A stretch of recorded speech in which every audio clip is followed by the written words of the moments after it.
You ever wonder how these modern churches can afford to have these grandiose, professional-looking stages all the time? It seems like an impossible task to make most church budgets fit within something that looks good. But what if I told you that just with a little bit of elbow grease and creative ideas, you can do this too? Let's talk about it. How's it going, everybody? My name is David. I'm the head video editor here at ReachRight, and we like to release content like this that helps out churches and ministry leaders all the time. So if that sounds like something that you'd be interested in, it would mean a lot to us if you could hit the like button, subscribe button, so that you're notified every single time that we come out with a new video. Now, I may not be a church interior designer, but I've been a part of many youth camps over the years, and oftentimes in the actual planning part of that, which involves going back to the exact same building, same venue, same stage every single year, but having a different theme every year, having to make that stage look completely different and professional every single time. And as I mentioned, on a church budget or a camp budget, there oftentimes isn't much room to kind of make these stages look good if you don't have the money. So the majority of us will look for affordable options to kind of build out these temporary frames and then have the design on them to really make it look good. And we've had to use things in the past like Pinterest as our only resource. But now, most of the ideas we're gonna talk about today actually come from a resource that is specifically for church stage design. ChurchStageIdeas.com has an absolute laundry list of ideas for you, but I really want to highlight some of the ones that I think are doable,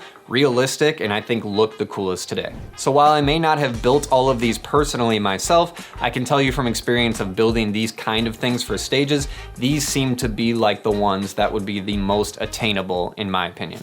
This first stage idea is called Spread of Cups, and it comes from High Street Baptist Church out of Springfield, Missouri. They use 10-foot sticks of Ron tower or triangle truss, or honestly, I feel like you could do this with PVC pipe if you're creative enough as well. And then they used a larger tower, which was mounted to the existing structure of their stage to hold the ends of the tower up with a support in the middle to prevent a sag. Then they used 4x6 sheets of cardboard, which was actually donated to them by a local company, and they painted them flat black. From there, they just glued styrofoam bowls on them and then used a guide so that they were all evenly placed. They then took those fully constructed cardboard sheets with the styrofoam bowls and zip tied all of them to the sheets of Ron tower. As far as lighting goes, I feel like you could really use whatever kind of LED lighting you already have available, but if you are curious, it says that they used American DJ 22-inch LED bars. This next idea is titled Spiked Rose, and it comes out of Bethany Church in Louisiana. Now, this one didn't seem to go into a ton of detail on how they made this achievable, but I've seen this done in many type of offices or really just stage decor for places that weren't even churches. And it oftentimes just involves getting this triangle tile, but it really transforms because of the lighting specifically. It says they use 6 LED strips and ZFX moving LED fixtures as well. This part's optional, but if you wanted to copy them and have that same kind of center lit strip, they had a line of 24 regular incandescent bulbs that they then mounted to pieces of wood and painted flat black. This next one is titled Light Top Bars, and it comes from Woodside Bible Church in Troy, Michigan. Out of all the stage ideas on this list, this one might be the most complicated. It really just depends how much time you have on your hands. To achieve this look, they used 1-inch Schedule 40 PVC pipe, craft/shipping tubes, 1/2-inch plywood for the base and the decks, standard incandescent 40-watt light bulbs, and neon spray paint. They had a 2-person team that cut all of the PVC, which was over 500 feet by the way, to length, and then they drilled the pilot holes for wiring. They then had a separate team of 6 people that pre-wired each socket and wiring whip. Each base held 14 lights and the wiring was hidden underneath. The next idea is titled Guarding Gutters, and it comes from Journey Chattanooga out of Chattanooga, Tennessee. I was surprised to see that this is actually one of the oldest ideas on this list, and it still kind of holds up as a modern design in my opinion.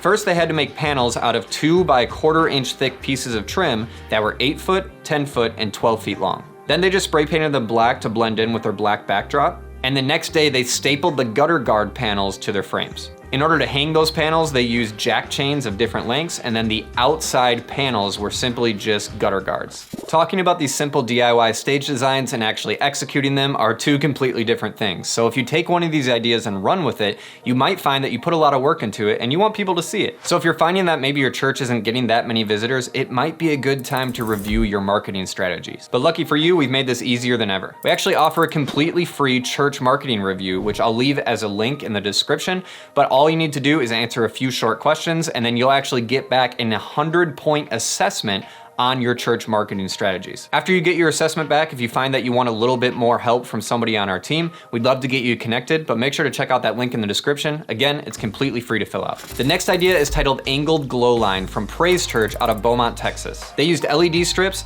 aircraft cable, and purlin clamps. Now again, I'm sure you can pull this off with any LED strips at your disposal, but if you're curious, they specifically used LED strips from the supplier environmentallights.com. And they used the RGB WW5050 Color Plus. That's the product name. Now these LED shapes were hung on a framework of that black aircraft cable that they had, and they had vertical sections of cable that were placed on 4-foot centers and anchored to the deck with a 3/8 inch rated eye bolt. The opposite end of the cables were anchored to the purlins at ceiling level with rated purlin clamps. Turnbuckles were added at the floor level to adjust tension, and the aircraft cable ends were hand swaged with thimbles. Since the LED product came in 16-foot rolls, all shapes used various combinations of 4-foot sections to minimize waste. They used cabinet grade pine, which was 1x2, and corner brackets for the shape frames, which they then painted flat black. The LED strips have an adhesive 3M backing, which was adhered directly to the face of the painted frames, and each intersection of the LED strip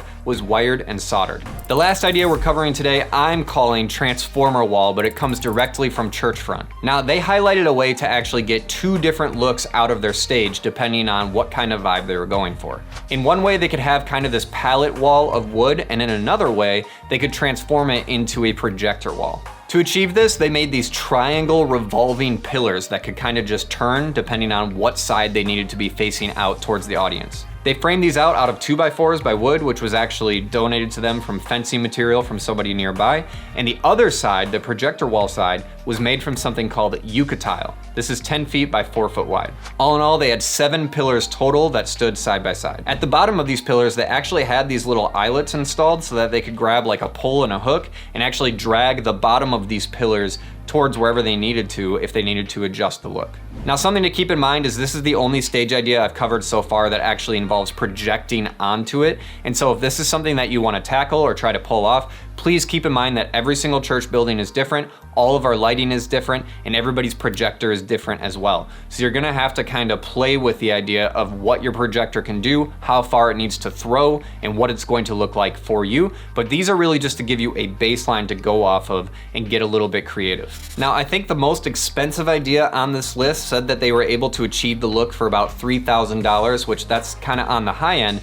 And then one of these ideas actually said they were able to do it for $300. And so something to keep in mind is that kind of what is making all the difference in the middle there, or that drastic price difference, is a lot of these churches actually had materials donated to them for the majority of that stage design. So this comes just simply from relationship in the community and getting a little bit creative on what you can do to actually make this fit within your budget. You're gonna have to spend money somewhere, but I think if you really sit down and think about it, you don't have to spend as much as you might initially think to get some of these really cool looking stage ideas. I mentioned every church is different when it comes to lighting and projection especially, but when it comes to what you're projecting, you might be thinking, what kind of presentation software should we be using? Well, we have the video for you to check out right here in the corner.